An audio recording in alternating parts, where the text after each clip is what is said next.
Welcome to the final episode of ARK Geographics. Last time, we went deep into the dark blue ocean and took a look at some of the giants that live there.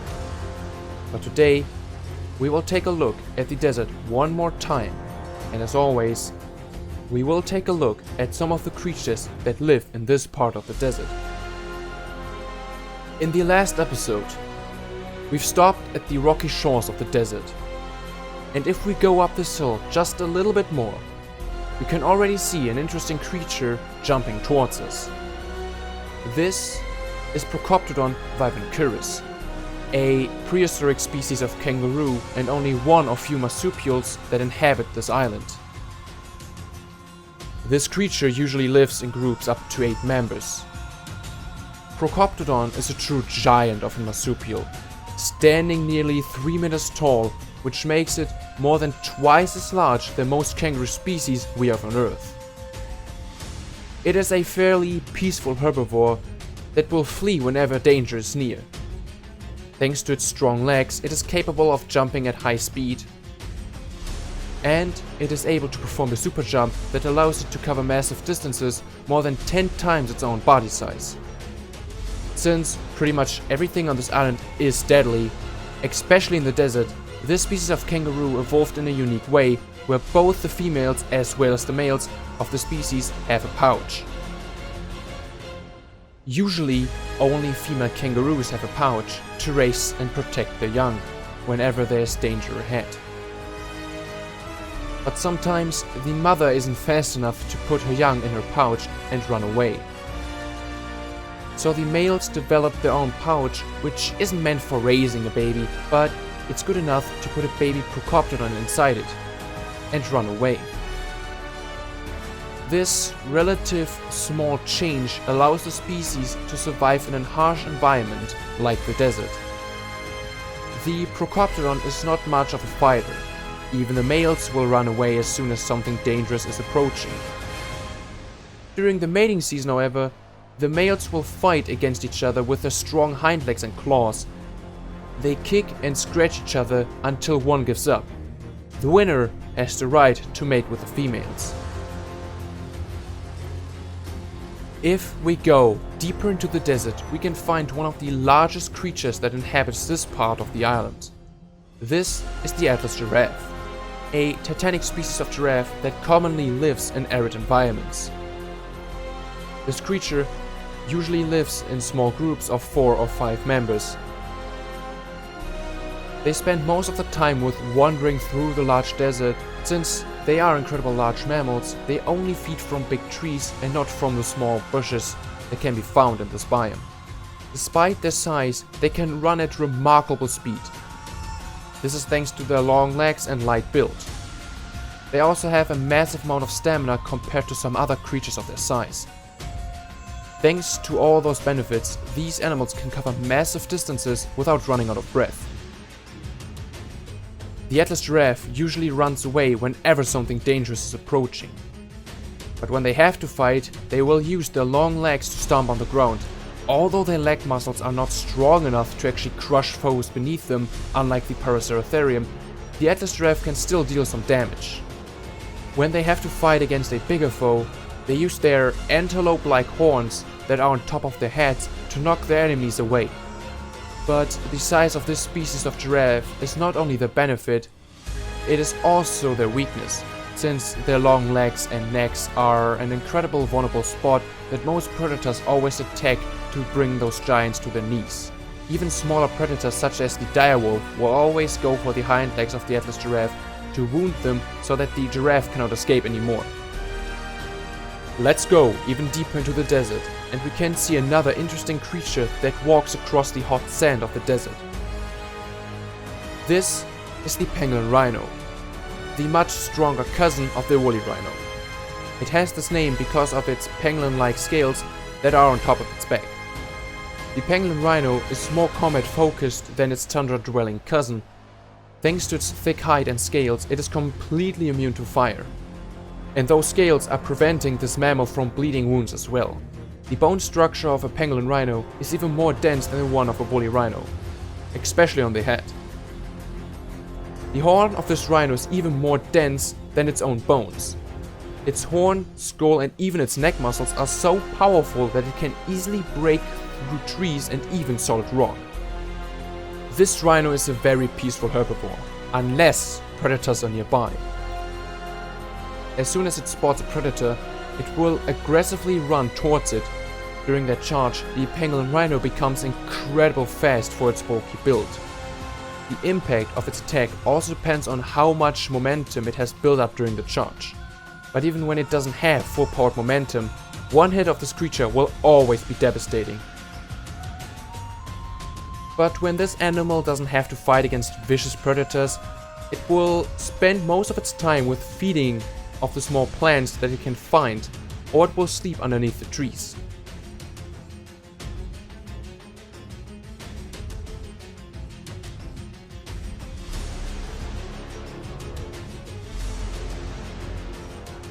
Like all the other biomes of this island, this part of the desert also has a few interesting and beautiful places.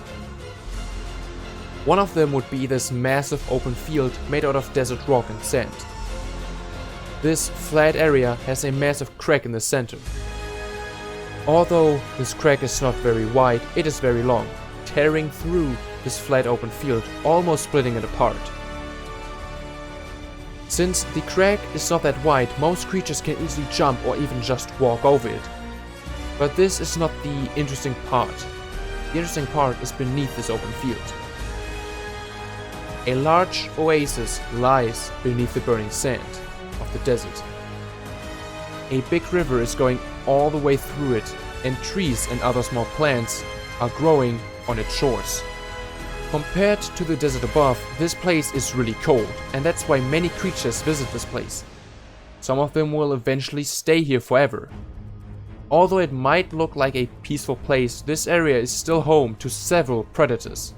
One of them would be the Atlas lion, a large species of felines that inhabits the dunes of this island, and one of the most successful hunters of the desert.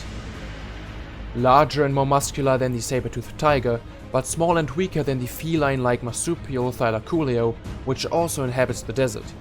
A pack of Atlas lions will always have a male as a pack leader, since the males are tougher and stronger than the females. Similar to the lions that we have on Earth, only the males have a large mane around the neck and head. They have this mane for several reasons. Firstly, it helps them to impress the females during the mating season. Secondly, it actually protects the neck of the lion, which for most mammals is a very vulnerable spot. Thirdly, it makes them look bigger than they actually are. This little ability helps them to intimidate other small to medium-sized animals such as raptors or saber-toothed tigers. Like modern-day lions, those creatures will protect their large territory against other lion packs with everything they've got. But if something bigger such as an Acrocanthosaurus approaches their territory, they will run away as soon as possible. The size of the lion pack depends on the number of males and females that are being born. If a male lion is born, he can stay in the pack until he becomes a juvenile. As soon as he reaches that age, he must leave his own family to establish his own pack. But the females will always stay with the family, since they're no possible challenger for the dominant male. Another fearsome predator that also lives in this desert would be the Barbary lion. A large subspecies of lion. Although lions are normally pack hunters, the Barbary lion is rarely seen with others of its species. This creature has seemingly evolved to be a solo hunter. Thanks to that, they've become even larger and more muscular than other lions or felines. Even the females of the species have a large mane around their necks, unlike their smaller brethren, where only the males have a mane. Since they live in one of the most harsh environments of this island, they became incredibly aggressive. Thanks to their muscular and bulky bodies, they can easily fight against some of the other small to medium-sized predators that inhabit this biome, even if they've outnumbered the Barbary lion. This feline is well known for taking down entire packs of saber-toothed tigers, direwolves, and even the smaller Atlas lion. They have incredible powerful jaws that can easily break bones. Their razor-sharp claws allows them to penetrate even the toughest skin and natural armor alike. When they attack with their claws, the skin and the flesh of the target will be ripped apart, leaving nothing but massive gaping wounds. Then, the loss of blood slowly drains the health out of the unlucky prey. The Barbary lion is not only a pure powerhouse of a feline, it is also quite fast compared to its bulk and strength. This mammal is fully capable of fighting against Allosaurus and winning. Let's go out of this trench and take a look at one of the most interesting creatures there is. This is the mythical monster known as a lodestone golem. But this thing is not really an animal. It is literally a bunch of rocks held together by a mysterious electrical and magnetic force that cannot be explained in a scientific way. It doesn't even make any sense that this thing exists, but it actually does. It also has to eat to continue existing like a normal living breathing animal. Unlike all creatures, this thing does not rely on meat or plants to stay alive. The lodestone golem only requires minerals such as rocks, crystal or metal to keep existing. Although being passive towards pretty much everything, the lodestone golem can throw out incredible powerful attacks when provoked. Most of its attacks are based on its electrical force that holds it together. It can throw an electrical shockwave in front of it to cover a large area, but this attack requires half of its electrical energy to be used. It can also cover its fist in this electricity to perform a massive energy-based attack that kills pretty much everything nearby. Since it is made out of energy-charged rock, lodestone takes massively reduced damage, only taking about 5% of incoming damage. Thanks to its electrical force, it throws 80% of this damage back to the attacker. Even some of the biggest predators of this island have been killed because they have attacked a lodestone golem by mistake. Let's move on towards the final creature that we will check out in this episode. This is the feathered theropod known as Yutyrannus savis.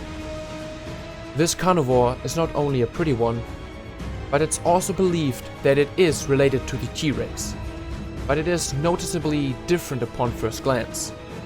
Usually, feathered creatures are not viewed as dangerous predators in the same light as most other predators. However, the Yutyrannus strikes fear into the hearts of most hunters. Not the apexes, of course, but pretty much all of the medium-sized critters. For some strange reason, the Yutyrannus always hunts alongside with the much smaller Carnotaurus. The Yuti manipulates the Carnos with its special roar that has a specific frequency that only a few creatures are able to hear. Carnotaurus is one of them.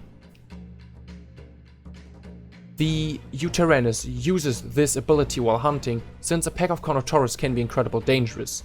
Compared to most predators of this island, the Yuti has an incredible large brain for a dinosaur, which means that it is incredibly intelligent. It actually uses its roar in two ways. It can either use it to manipulate nearby Carnos for its own desire, but it can also use its roar as a tool to scare away creatures. As soon as a creature hears the Yuti's roar, it will immediately run away. During that, the scared creature will never run straight in one direction, because it's pretty much blind of fear. Confused or scared prey is always the best sort of prey, especially for Yutyrannus and its carnal pack. But that's enough for this episode. I hope you enjoyed the final episode of ARK Geographics. If you did, please leave a like and subscribe. I cannot thank you guys enough for joining me on this ARK adventure. I know it was a tough start, but each episode was better than the one before. I just want to tell you, thank you for 50 subscribers. I know that some people might think it's not that much, but for me, it is. The fact that there are 50 people out there who actually like my content means a lot to me. I'm also sure that some of you might wonder, what will you do now, Akraktor? Well, it is pretty simple. I will still make my taming trap videos for modded creatures, and I have a few other ideas that I have in mind. So stay tuned for what's about to happen next on my small YouTube channel. Have a nice day, and I will see you guys and girls in the next video.